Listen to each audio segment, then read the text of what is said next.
గడిచిన 2 వారాల నుంచి అనేక మంది నాయకులు కార్యకర్తలు వస్తున్నారు, కలుస్తున్నారు.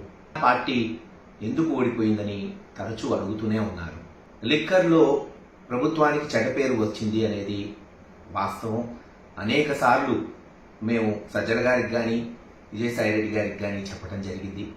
చెడ్డ పేరు వస్తుంది, దీన్ని మనం అధిగమించాలి అని.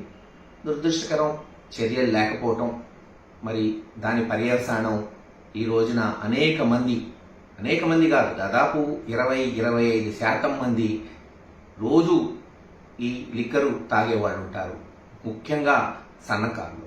అలాగే శాండ్ మీద ఆధారపడే వాళ్ళు, మరి ఎవరైతే కార్మికులు ఉన్నారో వాళ్ళు కూడా శాండ్ పాలసీ బాలేదు, వాళ్ళకి ఇంకా మెరుగైన పాలసీ కావాలని వాళ్ళు ఓట్లేశారనేది కూడా మనం నమ్మాల్సి వస్తుంది.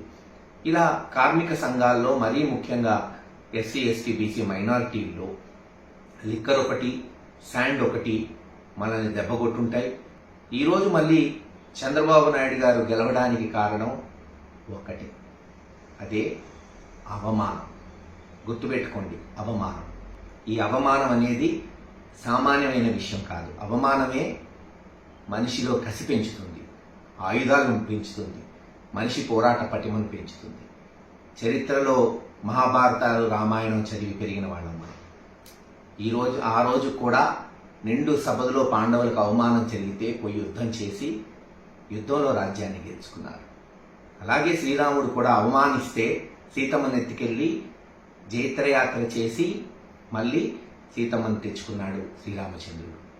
నేను ఆ దేవుళ్లతో పోల్చట్లా, చరిత్ర చెప్తున్నానంతే. జగన్మోహన్ రెడ్డి గారిని కాంగ్రెస్ పార్టీ తీవ్రమైన అవమానాలు చేసి రాజశేఖర రెడ్డి గారి కుటుంబాన్ని, చివరికి జగన్మోహన్ రెడ్డి గారిని జైల్లో పెడితే కార్యకర్తల్లో కసి పెరిగింది, నాయకుల్లో కసి పెరిగింది, పట్టుదల పెరిగింది. నిరూపించుకోవాలనుకున్నాడు, నిరూపించుకున్నాడు. మరి అలాగే గడిచిన 2-3 సంవత్సరాలు కొంతమంది, నేను అందన్నట్ల కొంతమంది వైఎస్ఆర్సీపీ నాయకులు వాళ్ళు మాట్లాడే విధానం, తెలుగుదేశం నాయకుల్ని, ముఖ్యంగా చంద్రబాబు నాయుడు గారిని అవమానించే మాటలు మాట్లాడటం, బహుశా ఆయన్ని జైల్లో పెట్టడం కూడా ఒక అవమానంగా తెలుగుదేశం క్యాడర్ భావించుంటుంది. కసి పెరిగింది, పట్టుదలగా పనిచేశారు. ఈరోజు పర్యవసానం మనం చూస్తున్నాం. కనుక ఏదైతే అవమానం అనేది ఉందో అది ఎప్పుడు ఎవరికి జరిగినా అవతల వాడు కష్టపడి పనిచేస్తాడు. ఈరోజు వైఎస్ఆర్సీపీ పార్టీని కూల్చేశారు.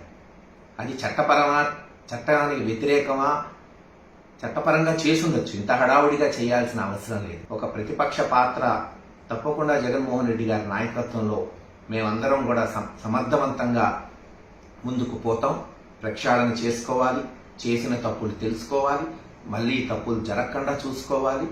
తప్పకుండా హుందాగా రాజకీయాలు చేసుకుంటూ ప్రజలకు మంచి చేసే విధానంలో జగన్మోహన్ రెడ్డి గారి నాయకత్వంలో ముందుకు పోతామని తెలియచేస్తున్నాం.